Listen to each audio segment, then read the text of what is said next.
epístola del apóstol Pablo a los Romanos, capítulo 1, del 1 al 7.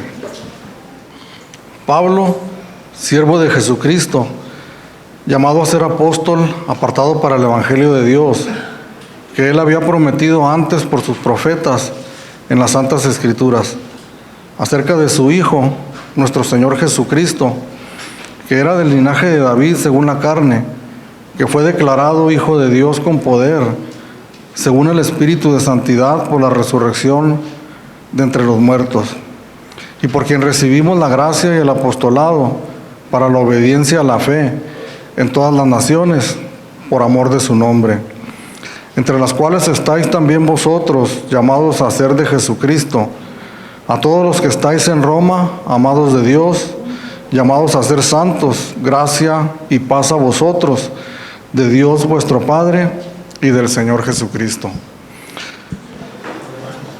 En esta mañana quiero comenzar junto con ustedes un estudio sobre la carta a los Romanos.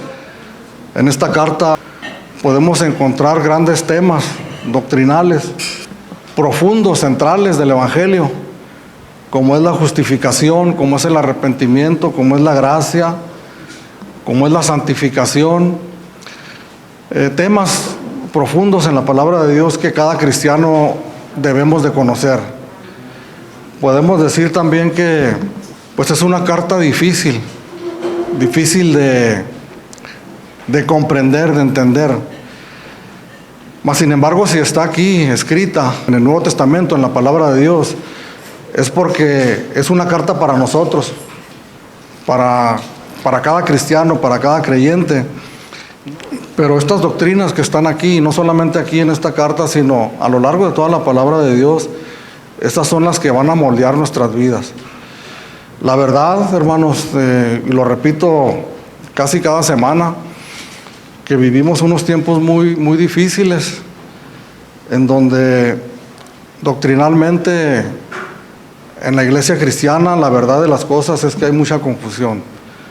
Hablando de la iglesia cristiana, fuera de la iglesia cristiana, en las corrientes, en las filosofías que hay en este mundo, hay filosofías, hay doctrinas que están tremendamente fuertes, que están confundiendo mucho a nuestros hijos, jóvenes, niños, adolescentes, que aún nosotros, como adultos, entramos en confusión entre tantas cosas que escuchamos. Entonces, ¿qué es lo que necesitamos hacer como iglesia, hermano? Necesitamos profundizar en las verdades de la palabra de Dios. Y profundizar es meternos de lleno, es estudiar, es indagar, es investigar. No solamente inclusive es tomar una Biblia y leer unos cuantos versículos al día o unos cuantos capítulos. Es estudiar la palabra de Dios. Y no únicamente es estudiar la palabra de Dios, sino pedirle a Dios que por medio de su Espíritu Santo estas verdades que nosotros encontramos aquí en la Escritura sean grabadas en nuestro corazón, de tal manera que nosotros estemos dispuestos a seguirlas y a obedecerlas, que nosotros estemos dispuestos a ser moldeados, nuestras mentes, nuestros pensamientos, nuestras ideas, por la verdad de la palabra de Dios. Semanas atrás yo les comentaba que solamente hay dos opciones para todos los seres humanos, porque no es verdad aquello del libre pensamiento, aquello de que una persona puede pensar libremente lo que ella quiera. La verdad de las cosas es que todos somos moldeados por algún tipo de doctrina o por algún tipo de enseñanza. Si nosotros no estamos siendo moldeados por la verdad de la palabra de Dios, entonces estamos siendo moldeados por la corriente de este mundo, que son muchas y muy diversas. Entonces, el trabajo de nosotros como creyentes, como cristianos, en este tiempo que nos ha tocado vivir y que siempre ha sido así, pero más que nada en este tiempo, es nosotros, como dice en la carta de Judas, combatir ardientemente por la fe que nos ha sido dada. combatir ardientemente no significa salir a pelear o salir a discutir o salir a alegar con las personas acerca de doctrinas o de cuestiones de palabras, sino significa nosotros verdaderamente tomar lo que se nos ha dado para nosotros mismos y ponerlo en práctica en nuestra vida diaria. Y una vez que nosotros estemos moldeados por esta verdad, entonces nosotros compartir estas grandes verdades con otras personas. Entonces, verdaderamente toda la palabra de Dios es de bendición para nuestras vidas. Sin embargo, el poder entender esta carta del apóstol Pablo a los romanos nos va a ser de gran bendición. El apóstol Pablo se presenta como el escritor de esta carta diciendo Pablo, y luego menciona sus títulos que él tiene: siervo de Jesucristo, llamado a ser apóstol. Antes de ser llamado apóstol, lo que nosotros nos llama la atención, lo que me llama la atención a mí, que el título principal que él menciona, antes de mencionar que es un apóstol de Jesucristo, dice siervo de Jesucristo. Pablo, siervo de Jesucristo. En este tiempo habemos pastores, habemos evangelistas, hay ministros de alabanza, hay personas que se adjudican títulos, ¿verdad? Aún en este tiempo como apóstoles, reverendos. Pero todos, absolutamente todo creyente, podemos adjudicarnos con toda confianza y con toda libertad este título de siervo de Jesucristo. Pero ¿qué está diciendo el apóstol Pablo cuando se refiere a sí mismo, antes que cualquier otra cosa, como siervo de Jesucristo? Simplemente una traducción literal de esta palabra la conocemos, de siervo a esclavo. Entonces el apóstol Pablo está diciendo: yo, Pablo, esclavo de Jesucristo. Soy un hombre que fui alcanzado por la gracia, por la misericordia de Dios, y que yo le entregué mi vida voluntariamente a Jesús, y mi relación con Él, de servicio a Él, es similar o es igual a la que un esclavo tiene con su amo. Que el apóstol Pablo nos está diciendo aquí que antes de ser apóstol, y que antes todavía de haber hecho a Jesucristo como su Salvador, de que le había salvado de la condenación eterna que a él esperaba por la vida de pecado que llevaba, más que eso, había hecho a Jesús su Señor. ¿Y cuántos de nosotros llamamos a Jesús Señor? Como él mismo dice: ¿por qué me llamáis Señor, Señor, y no hacéis lo que yo os digo? Por eso les digo yo que necesitamos saber cosas a veces sencillas en la palabra de Dios que no conocemos bien. Y una de estas es que cuando nosotros oramos a Dios o de nuestros labios sale la palabra Señor, es porque nosotros estamos conscientes de que nuestra relación con Él, nuestro servicio a Él, es como la de un esclavo, o debería de ser como la de un esclavo con su amo, con su Señor. En este tiempo que el apóstol Pablo escribió la carta a los romanos, aproximadamente la tercera parte de la población del imperio romano eran esclavos. De manera que al voltear para cualquier lado, sin duda alguna, las personas que miraran seguramente eran un esclavo.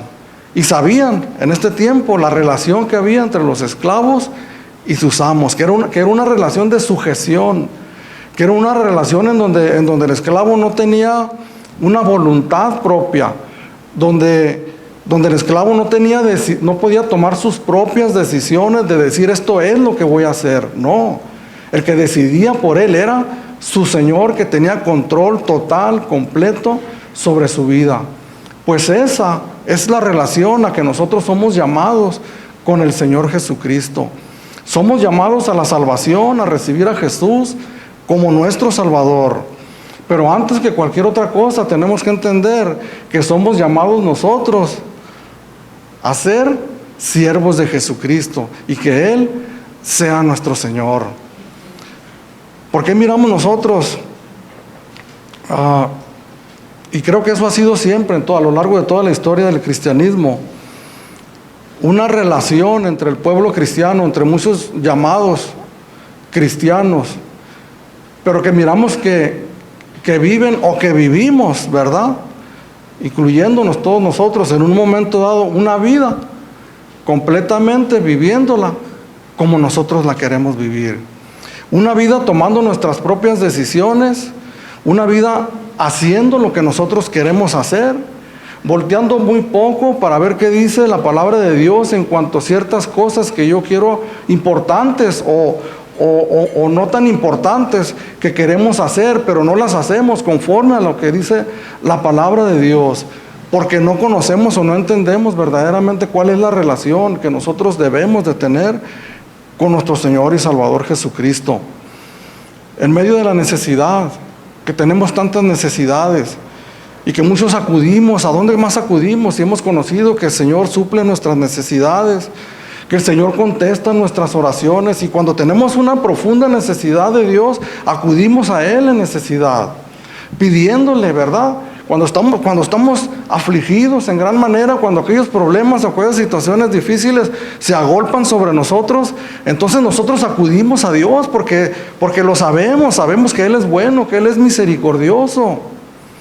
Pero una vez que pasa aquella situación, los seres humanos somos así, nos olvidamos de aquella situación en la que nosotros estábamos sumidos, entonces volvemos a apartarnos del Señor y comenzamos a vivir nuestra propia vida. Pero una de las conclusiones a las que he llegado, hermanos, a través de la palabra del Señor, es que precisamente cuando nosotros sentimos insatisfacción, cuando nosotros no encontramos satisfacción en las cosas de este mundo que quisiéramos nosotros que estuvieran bien para nosotros ser felices, entonces nosotros nos sentimos vacíos, nos sentimos insatisfechos, precisamente porque nosotros queremos encontrar satisfacción en las cosas de este mundo. Cuando hablo de las cosas de este mundo, no me refiero únicamente a las cosas en las que encontramos placer allá afuera, en el alcohol, en las adicciones, en las relaciones ilícitas, porque queremos encontrar satisfacción aún en nuestra propia familia, en nuestros hijos, en nuestros nietos, y cuando no la encontramos sentimos insatisfacción, porque no hemos aprendido a hacer de nuestra vida a Jesús nuestro Señor. Meditaba en estos días y creo que es una verdad, hermanos, a la luz de la palabra de Dios, que Dios no nos llamó a nosotros a ser felices. Pero ¿cómo, hermano?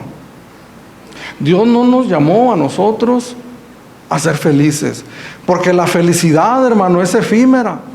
La felicidad depende de las circunstancias de la vida en la que nosotros nos encontremos. Depende de si tenemos un buen trabajo, si tenemos una buena relación, depende de cosas cambiantes. Las cosas cambian, entonces ya no somos felices. Dios nos llamó a nosotros a ser bienaventurados. Bienaventurados los pobres, porque de ellos es el reino de los cielos. De manera que la bienaventuranza de nosotros como creyentes, como cristianos, no dependen de las cosas de este mundo, dependen de que Dios un día tuvo misericordia de nosotros sin nosotros merecerlo. En su gracia y en su misericordia nos alcanzó, nos salvó, nos dio paz, estamos en paz con Él y podemos vivir en esta vida de una manera digna, con la cabeza en alto y con los ojos mirando hacia enfrente, porque sabemos que Cristo Jesús ha pagado por nuestros pecados. Entonces el apóstol Pablo dice, lo primero que todo creyente debe saber, que somos siervos de Jesucristo. Y enseguida dice él, llamado a ser apóstol. Aquí sí quisiera yo también tomar un tiempo para hablar acerca de esta situación, porque en este tiempo que estamos viviendo hay muchas personas que se autodenominan apóstol, ¿verdad? No sé cuántos conocen algunos en el internet, ¿no? O que sabemos de personas que se autodenominan a sí mismos como apóstol. Pero entonces, ¿cuál es la pregunta que surge en nosotros? ¿Cómo es que ellos llegaron a ser apóstoles? ¿Quién les dijo a ellos que eran apóstoles? ¿O quién les dio ese nombramiento para llamarse a sí mismos apóstoles? Les mencionaba hace unos momentos, en la iglesia primitiva únicamente se conocía a 13 apóstoles. La palabra apóstol literalmente significa enviar, comisionar, o significa un mensajero. literalmente, estrictamente hablando, literalmente, esta palabra, enviar, comisionar, mensajeros, si lo tomamos así de una manera literal, técnica, podemos decir que cualquier persona se puede convertir en un apóstol. Podemos decir, por ejemplo, si aquí en esta congregación yo voy con Manuel y aquí en la iglesia lo comisionamos para ir a cierto lugar, para hacer un trabajo, una obra dentro del ministerio, técnicamente lo estamos enviando, lo estamos comisionando. Entonces podemos decir técnicamente que está en una labor apostólica, por decirlo así, porque es enviado por la iglesia a cierto lugar. Pero de lo que nos habla el apóstol Pablo aquí, que él fue llamado directo, no por la iglesia o no por un grupo de personas que le pusieron ese título de apóstol, sino que fue llamado directamente por el Señor Jesucristo, que era, si podemos llamarlo así, un requisito para ser apóstol, el ser nombrado directamente por el Señor Jesucristo.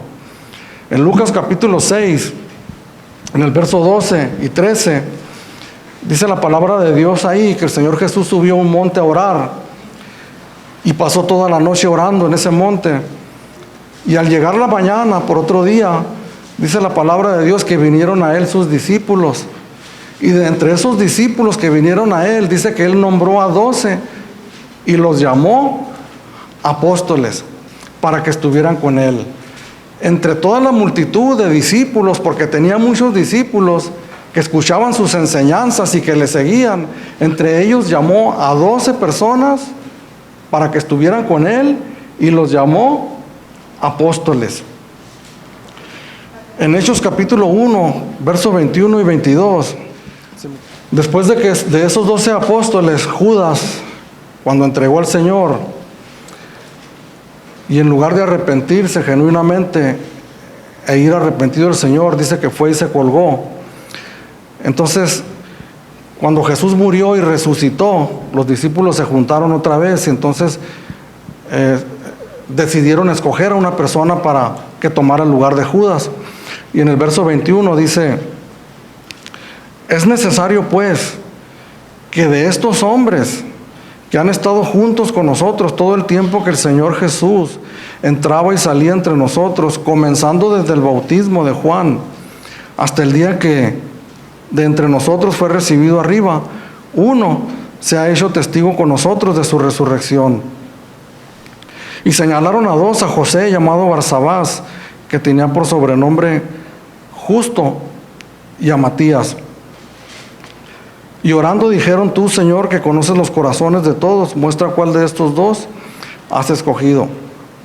Entonces lo importante de este texto, hermanos, es que podemos mirar cuáles características miraron los apóstoles para escoger al que iba a ser el sucesor de Judas. Y las características que miraron era uno que había sido enseñado directamente por Jesús. Cuando el Señor Jesús entraba y salía con nosotros, cuando estaba entre nosotros instruyéndonos en la palabra de Dios. 2, alguien que había sido testigo de la resurrección de Jesucristo, que lo había visto morir en la cruz del Calvario y que había visto a Jesús resucitado. Podemos decir, hermanos, que esos son los requisitos para ser llamado apóstol.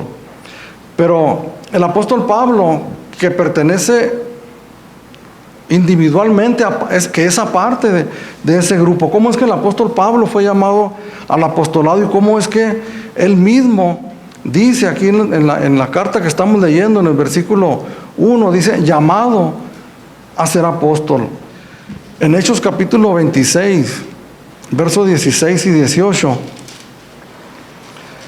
cuando el apóstol Pablo estaba dando testimonio, estaba presentando defensa delante del rey, porque él estaba preso, y él estaba dando su testimonio de su conversión, cómo él conoció al Señor Jesucristo como su Salvador. Y aquí en el versículo 16 del capítulo 26 de Hechos, leemos desde el 15, donde él relata su conversión y dice: yo entonces dije: ¿quién eres, Señor? Y el Señor dijo: yo soy Jesús a quien tú persigues, pero levántate, ponte sobre tus pies, porque para esto he aparecido a ti, para ponerte por ministro y testigo de las cosas que has visto y de aquellas en las que me apareceré a ti, librándote de tu pueblo y de los gentiles, a quienes ahora te envío, para que abra sus ojos, para que se conviertan de las tinieblas a la luz, de la potestad de Satanás a Dios, para que reciban por la fe que es en mí perdón de pecados y herencia entre los santificados. Entonces tenemos al apóstol Pablo relatando su conversión, pero también miramos ahí en el relato de su conversión, también miramos el llamado que el Señor Jesucristo le hizo a él directamente. Cómo después de salvarlo, de levantarlo, lo comisionó, ¿verdad? Le dice aquí en el versículo 17, librándote de tu pueblo y de los gentiles, a quienes ahora te envío. Entonces el apóstol Pablo miró a Jesús resucitado y fue enseñado directamente por él, porque Jesús le está diciendo aquí, dice, para ponerte por ministro y testigo de las cosas que has visto y de aquellas en que me apareceré a ti. Cuando nosotros leemos el libro de los Hechos, miramos que el apóstol Pablo tuvo varios encuentros con el Señor Jesucristo, donde Jesús mismo se le aparecía y le daba instrucciones y le enseñaba a él más claramente el Evangelio. Por eso podemos decir nosotros, y la palabra de Dios nos da testimonio, que podemos nosotros llamar y conocer al apóstol Pablo como apóstol de Jesucristo.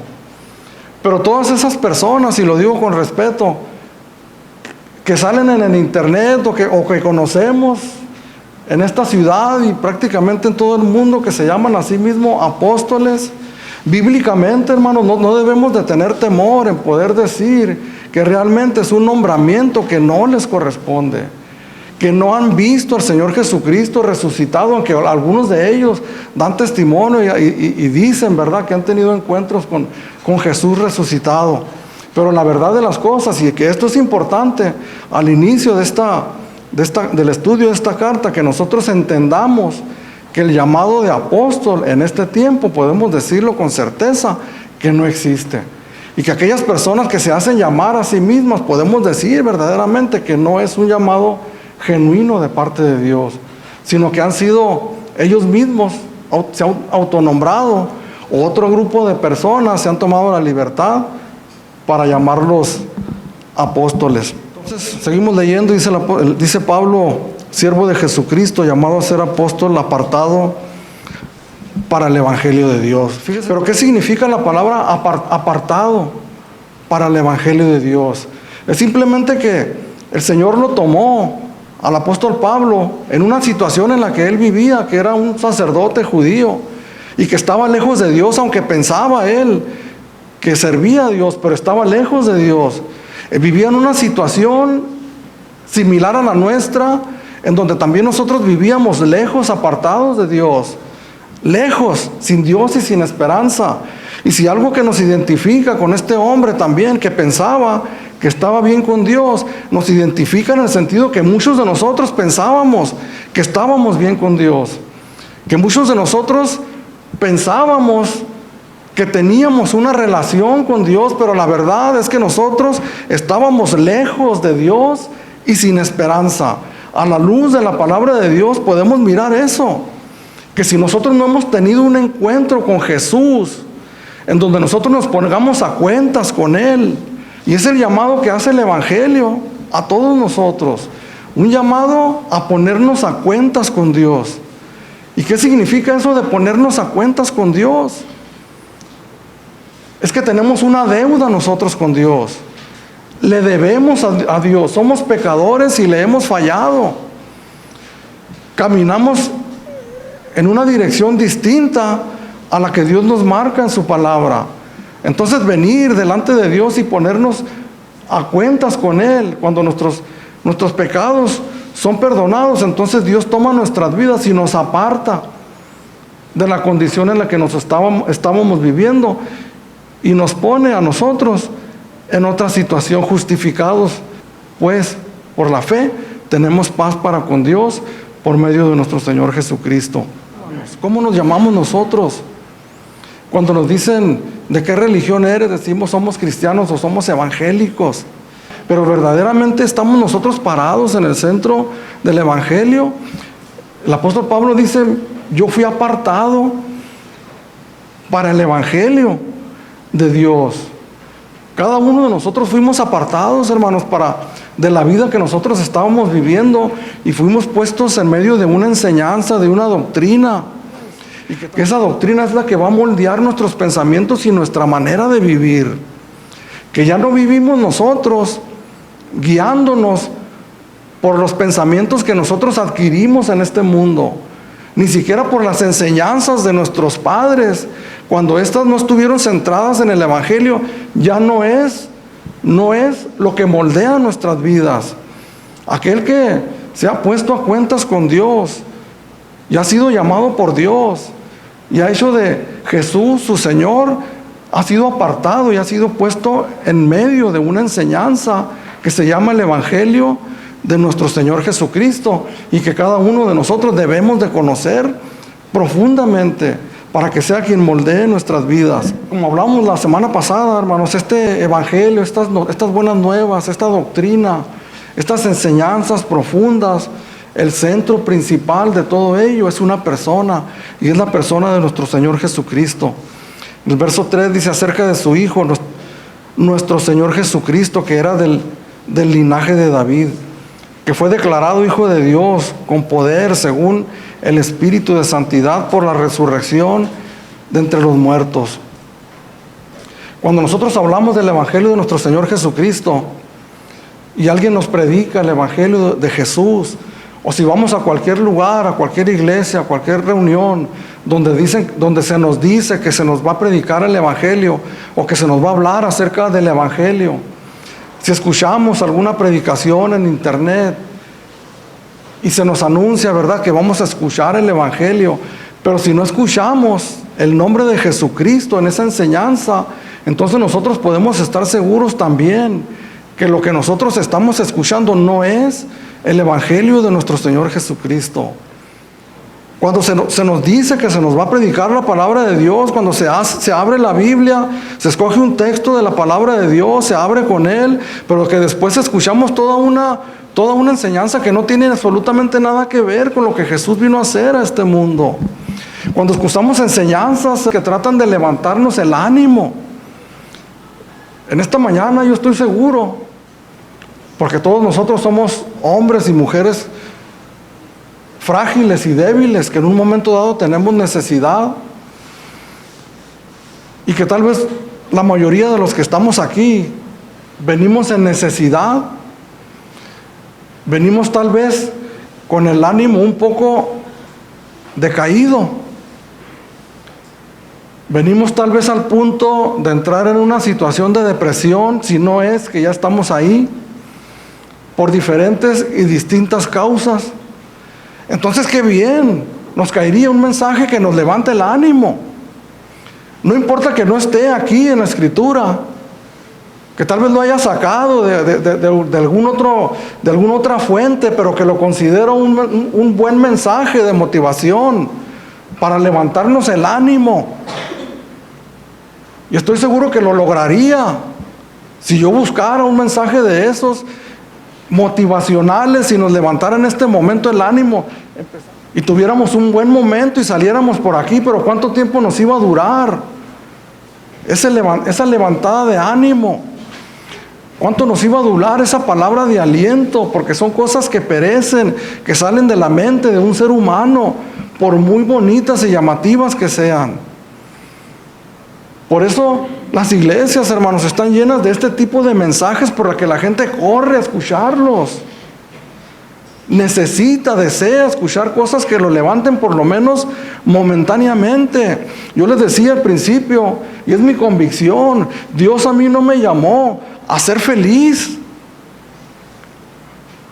a unirme a una mujer, tener hijos y como en los cuentos, ¿verdad?, de hadas, vivir felices para siempre.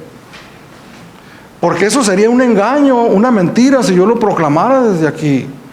Porque si le preguntáramos, si tuviéramos la manera de preguntar a cada creyente, a cada cristiano, a cada pastor, a cada líder exitoso de iglesias cristianas, si sus vidas han sido completamente felices, todos ellos nos dijeran que no, que muy por el contrario, han sido vidas de aflicción, de dolor, de tristeza, de lucha, Las tristezas naturales de la vida, hermanos, que están para todos nosotros, porque vivimos en un mundo caído y vivimos en un mundo lleno de hombres y mujeres pecadores, que fallamos, que hacemos el mal, que ofendemos. Vivimos en un mundo difícil, pero cuando recibimos a Cristo, el Señor Jesús, cuando salvó a este hombre llamado Pablo, le dice a Ananías que lo mandaba a orar por él, y le dice: yo le mostraré a él cuánto le es necesario padecer por mi nombre. No le dice: lo voy a llevar a una vida de felicidad eterna, sin problemas, sin aflicciones. Esto que les estoy diciendo es importante, hermanos, porque ¿qué entendemos por evangelio? Si no escuchamos el nombre de Jesús y lo que Él hizo por nosotros, eso no es evangelio. Podrá hacer lo que quiera, hermanos, palabras de motivación, palabras bonitas, un buen discurso, pero no es el evangelio de nuestro Señor Jesucristo. Y el Señor dijo: el cielo y la tierra pasarán con todos sus mensajes bonitos, pero mi palabra no pasará. Vamos a morir, hermanos. Y si el Señor salvó nuestras vidas, vamos a vivir por una eternidad. Y la palabra eterna de Dios va a ser nuestra compañía por toda una eternidad. La palabra de Dios es nuestro sustento, es nuestro alimento, es lo que nos levanta. ¿Por qué como cristianos no reflejamos lo que deberíamos de reflejar? Es verdad, Dios no nos llamó a ser felices, pero no por eso nosotros todo el tiempo vamos a estar con una expresión de depresión continua. Porque en medio de las aflicciones, en medio de las tribulaciones, cuando éstas vengan a nuestras vidas, nosotros podemos saber que estamos seguros en las manos de Dios y que Él es nuestra satisfacción.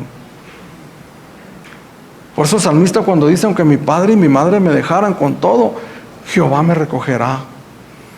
Job: aunque Jehová me matare, en Él esperaré. Quiere decir que no hay nada en este mundo, hermanos, como dice el mismo apóstol Pablo en Romanos 8, no hay nada que nos pueda separar a nosotros del amor de Cristo.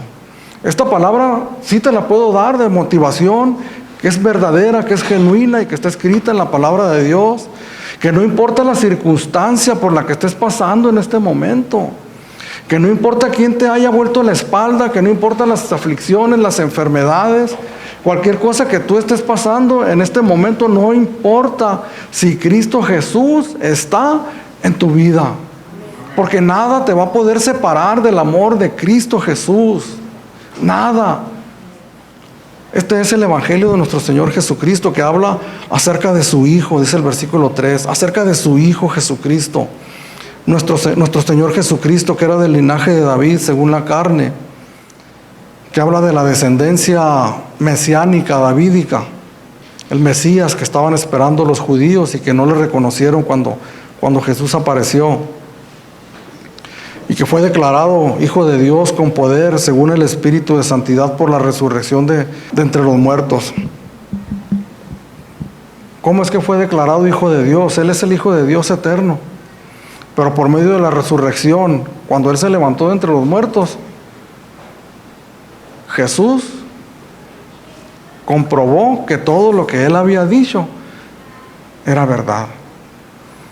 Cuando Jesús dijo: destruyan este templo y al tercer día lo levantaré, y las personas que estaban ahí le dijeron: ¿cómo? Este templo fue construido en 40 años y este hombre en 3 días lo va a reconstruir. Pero enseguida dice: pero Él no hablaba del templo, sino hablaba de su cuerpo, del día en que iba a morir y que iba a resucitar. Y varias veces públicamente el Señor dijo: voy a morir y me voy a levantar. ¿Cuál persona pudiera hacer una declaración de este tipo, hermano? Por eso, el tercer día que el Señor Jesucristo resucitó, fue declarado con poder que verdaderamente es el Hijo de Dios. Esa es una de las garantías, hermanos, que nosotros tenemos, que podemos poner toda nuestra confianza en Jesús el Hijo de Dios, y por quien recibimos la gracia y el apostolado para la obediencia a la fe en todas las naciones por amor de su nombre, entre las cuales estáis también vosotros, llamados a ser de Jesucristo. En este verso 5 el apóstol Pablo está diciendo que él fue llamado a ser apóstol, no por ninguna cualidad que él tuviera, o por algo grandioso que Dios hubiera visto en él para llamarlo primero a la salvación y después a ser llamado apóstol, porque dice él, hablando de Jesús, por quien recibimos la gracia y el apostolado para la obediencia a la fe en todas las naciones por amor a su nombre, entre las cuales también estáis vosotros, les dice a los destinatarios de la carta a la iglesia de los romanos, entre los cuales también están ustedes, dice, llamados a ser de Jesucristo. Esta es una hermosa carta, hermanos, dirigida a un pueblo cristiano, su mayoría gentiles que estaban en Roma, dirigiéndoles estas hermosas palabras, y ahora sí dirigiéndose a ellos, entre los cuales están ustedes, que son llamados a ser de este hombre maravilloso, llamados a ser de Jesucristo, llamados a pertenecerle a Jesucristo. Este es el evangelio que el apóstol Pablo predicaba, anunciaba las buenas nuevas de salvación. ¿Cuáles son las buenas nuevas de salvación? Pues así en síntesis, es que nosotros somos pecadores, que por causa de nuestro pecado nosotros, como dice la palabra de Dios, estamos destituidos de la gloria de Dios. Que si no le recibimos, como dice Juan capítulo 1, 12, mas a los que le recibieron, los que creen en su nombre, les dio potestad de ser hechos hijos de Dios.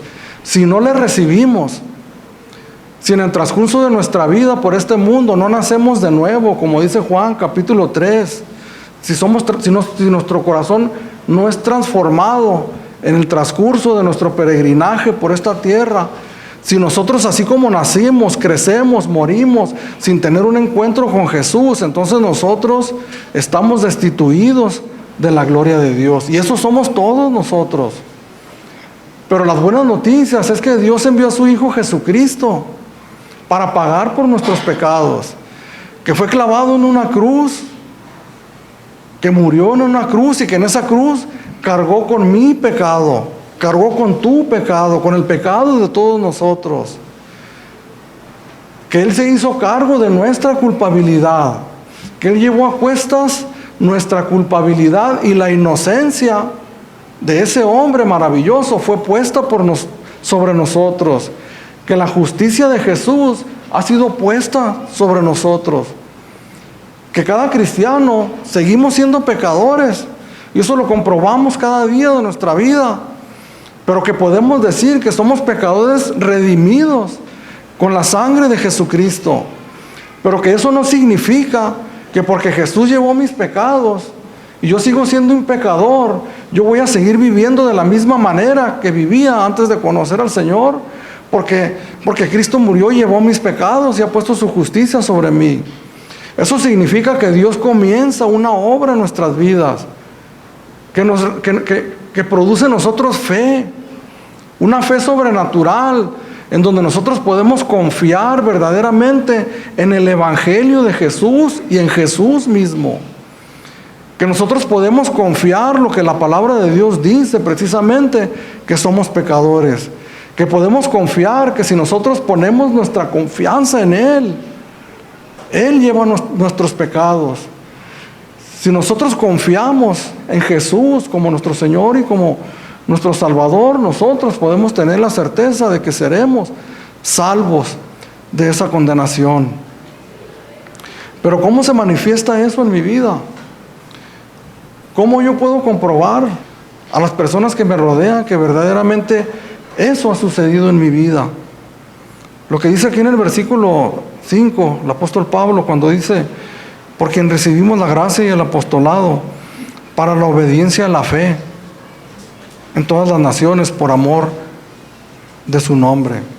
Eso significa que el evangelio que él predica y que nosotros también aprendemos y tratamos de enseñar Ese evangelio, cuando nosotros ponemos la fe en Él, en Jesús, produce en nosotros obediencia. Si estas enseñanzas que están en la palabra de Dios son las que van a moldear nuestras vidas, nuestro carácter, nuestra manera de pensar, entonces nosotros debemos de seguirlas en obediencia a ellas. Si la palabra de Dios dice, por ejemplo, no mentirás, entonces yo tengo que obedecer ese mandamiento que me dice no mentirás, y de aquí en adelante no decir mentiras.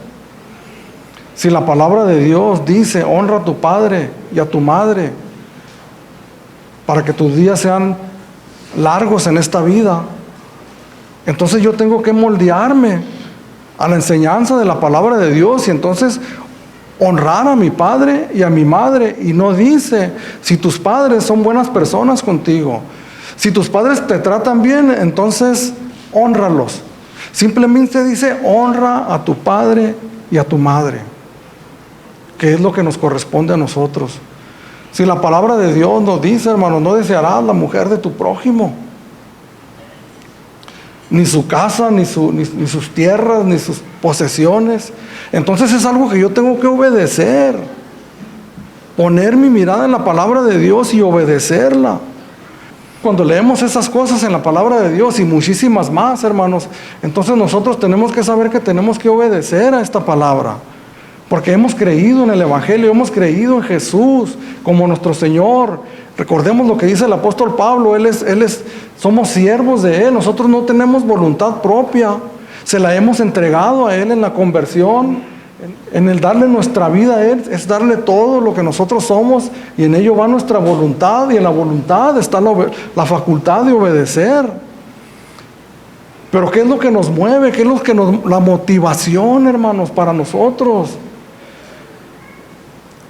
La última frase que dice aquí en el versículo 5 nos lo dice todo: por amor de su nombre. Por amor de su nombre.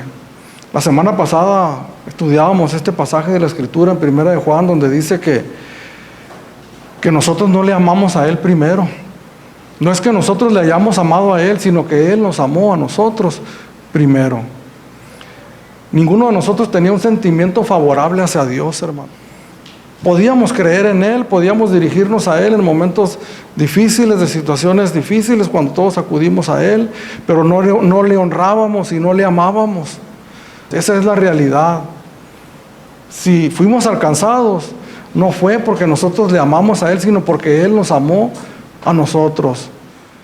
Entonces, cuando nosotros nos damos cuenta que Dios abre nuestros ojos por medio de la palabra de Dios, aviva nuestra fe, y que nosotros nos damos cuenta cuál era realmente nuestra verdadera condición, de lo que Él nos ha salvado, entonces nosotros, por amor a su nombre, porque ya le conocemos y sabemos lo que hizo en nuestras vidas, nosotros le vamos a decir sin ninguna restricción al Señor: Señor, aquí está mi vida, haz conmigo lo que tú quieras.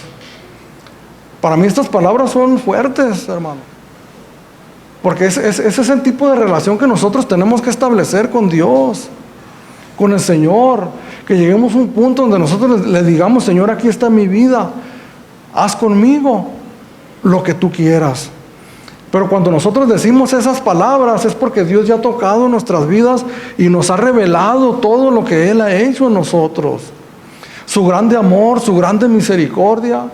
El apóstol Pablo, cuando habla de su apostolado, él dice que no soy digno de ser llamado apóstol, porque perseguía a su iglesia, inmerecedor. Cada cristiano, cada creyente debe saberse inmerecedor, hermano, que no merecemos en absoluto la gracia de Dios. Esa es la realidad. Esa es una de las grandes verdades que encontramos aquí. Dios me ama porque lo merezco. No lo merecemos, hermanos. Antes bien, merecemos otras cosas. Y es ahí donde entra la gracia de Dios y la admiración de decir: Señor, yo era digno de otras cosas, pero te atravesaste tú en tu gran misericordia y en tu gran amor con que nos has amado. Entonces aquello nos mueve a una obediencia no ciega, hermano. Una fe ciega es no saber a qué obedece o por qué. Una fe entendida, una fe razonada por medio de nuestro entendimiento. Es saber lo que la palabra de Dios dice acerca del Evangelio y lo que ha hecho en nosotros. Así que, hermanos, os ruego por la misericordia de Dios que presentéis vuestros cuerpos en sacrificio vivo, santo, agradable a Dios, que es vuestro culto racional. No os conforméis a este siglo. No se amolden a las enseñanzas de este mundo. No se conformen a lo que este mundo está diciendo, como deben de ser las cosas, sino transformaos por medio de la renovación de vuestro entendimiento, para que comprobéis cuál sea la buena voluntad de Dios, agradable y perfecta. Como cristianos, hermanos, tenemos que llenarnos nuestra mente y nuestro corazón de la mente de Cristo, que es el Evangelio de nuestro Señor Jesucristo. A todos los que están en Roma, son los destinatarios de la carta, originales, pero que en este tiempo, hermanos, es para todos nosotros que escuchamos la palabra de Dios, para todos los que están aquí reunidos en esta mañana, amados de Dios, llamados a ser santos, gracia y paz a vosotros de Dios, nuestro Padre, y del Señor Jesucristo. La diferencia entre tener un buen comportamiento y el ser santos es muy grande, hermano. Porque algo que debemos de entender también nosotros como cristianos, que fuimos llamados a la salvación, que fuimos llamados a tener comunión con Dios, pero que fuimos llamados nosotros a ser santos. Y la palabra santo significa apartados. Y cuando iniciamos este texto, el primer versículo, el apóstol Pablo dijo: siervo de Jesucristo, llamado a ser apóstol, apartado para el Evangelio de Dios. Somos llamados cada cristiano, cada creyente, a ser santos, a vivir apartados de las corrientes, de las prácticas de este mundo.